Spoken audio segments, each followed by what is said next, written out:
Di tengah keberagaman suku, bahasa, dan budaya, Indonesia berdiri sebagai satu bangsa. Tetapi, apa yang membuat suara setiap warga begitu berarti? Apa yang menjadi jantung dari kehidupan berbangsa dan bernegara kita? Jawabannya adalah demokrasi. Demokrasi berasal dari bahasa Yunani kuno yaitu demos, yang berarti rakyat, dan kratein yang berarti berkuasa. Sehingga, demokrasi dapat diartikan sebagai pemerintahan yang dikuasai oleh rakyat. Di Indonesia sendiri, demokrasi yang berjalan adalah demokrasi yang berjiwa Pancasila, yaitu mengutamakan musyawarah, kebersamaan, dan nilai-nilai kemanusiaan. Meskipun Indonesia telah menganut sistem demokrasi sejak era reformasi, kenyataannya demokrasi kita masih menghadapi berbagai tantangan serius. Salah satu yang paling mencolok adalah terbatasnya kebebasan berekspresi, terutama di dunia digital. Banyak warganet merasa tidak aman mengungkapkan pendapatnya karena khawatir akan dijerat pasal karet dalam UU ITE. Hal ini menyebabkan banyak orang memilih untuk diam dan pada akhirnya ruang publik menjadi semakin sepi dari kritik yang membangun. Selain itu, demokrasi juga tergerus oleh keterlibatan militer dalam jabatan sipil yang seharusnya menjadi ranah pemerintah sipil. Revisi Undang-Undang TNI tahun 2025 bahkan membuka jalan bagi perwira aktif untuk menduduki posisi-posisi strategis di luar tugas pertahanan. Hal ini memicu kekhawatiran akan kembalinya dwi-fungsi ABRI seperti masa Orde Baru. Tak hanya itu, aksi protes mahasiswa dan suara aktivis yang seharusnya dijamin dalam demokrasi justru sering direspon dengan intimidasi, represi, bahkan penangkapan. Amnesty International mencatat ratusan kasus pelanggaran terhadap hak demonstrasi sepanjang tahun ini. Semua ini menunjukkan bahwa demokrasi Indonesia sedang berada dalam fase krusial, antara maju ke arah yang lebih partisipatif atau mundur ke arah yang represif. Isu militerisasi pemerintah sipil di Indonesia masih menjadi topik yang relevan dalam konteks demokrasi negara ini. Setelah reformasi 1998 yang berhasil menggulingkan rezim otoriter dan membuka jalan bagi demokratisasi, pengaruh militer dalam pemerintahan secara resmi telah berkurang. Namun, meskipun ada perubahan yang signifikan, pengaruh militer dalam politik Indonesia belum sepenuhnya hilang. Dalam beberapa tahun terakhir, terdapat fenomena peningkatan keterlibatan militer dalam struktur pemerintahan sipil. Salah satu bentuknya adalah penempatan sejumlah perwira tinggi militer di posisi-posisi strategis dalam pemerintahan. Meskipun para perwira ini berada dalam posisi sipil, latar belakang mereka yang militer tetap memberikan nuansa otoriter dalam pengambilan kebijakan. Fenomena ini berpotensi memengaruhi arah kebijakan negara, terutama dalam sektor-sektor yang terkait dengan keamanan dan pertahanan. Kebijakan yang diambil lebih cenderung mengutamakan pendekatan keamanan, kadang mengabaikan aspek-aspek hak asasi manusia dan kebebasan sipil.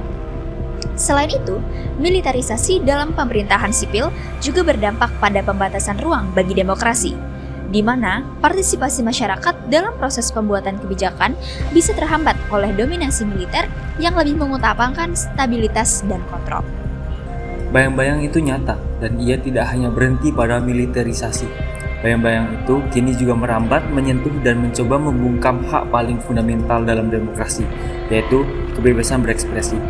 Lihat saja di ruang digital kita, suara kritis yang seharusnya menjadi vitamin bagi pemerintah, kini justru rentan dikriminalisasi lewat pasal-pasal karet yang multitafsir. Lahirlah sebuah fenomena yang kita kenal sebagai chilling effect. Chilling effect adalah kondisi di mana masyarakat luas, termasuk kita, menjadi takut untuk bersuara, takut untuk mengkritik, takut untuk memberi masukan karena khawatir ucapan kita akan dipelintir dan berujung pada jerat hukum. Ruang diskusi yang sehat pun perlahan mati suri. Ancaman ini tidak hanya ada di dunia maya. Di dunia nyata, hak untuk berkumpul dan berdemonstrasi juga menghadapi tantangan berat. Aksi massa yang dijamin konstitusi seringkali direspon sebagai pendekatan keamanan yang berlebih. Pembubaran paksa bahkan stigmatisasi bahwa para demonstran adalah perusuh. Ketika dua saluran utama aspirasi rakyat, yaitu bicara dan berkumpul secara sistematis coba disumbat, maka kita harus bertanya, demokrasi macam apa yang sebenarnya kita jalani? Sejak dulu, mahasiswa bukan hanya sekedar pelajar, mereka adalah saksi dan penjaga nurani bangsa. Dalam setiap babak penting sejarah Indonesia, suara mahasiswa selalu hadir, menggugat ketidakadilan, menuntut perubahan, dan mengingatkan kekuasaan agar tak lupa pada rakyat. Mereka tak hanya turun ke jalan, mereka juga hadir di ruang-ruang diskusi, di tengah tumpukan buku, di balik layar media sosial. Dengan pikiran yang tajam dan semangat yang jujur, mahasiswa menjadi cermin apakah demokrasi kita masih sehat atau mulai terluka. Ketika mahasiswa diam, itu tanda bahaya. Tapi selama mereka masih berani bersuara, demokrasi belum mati.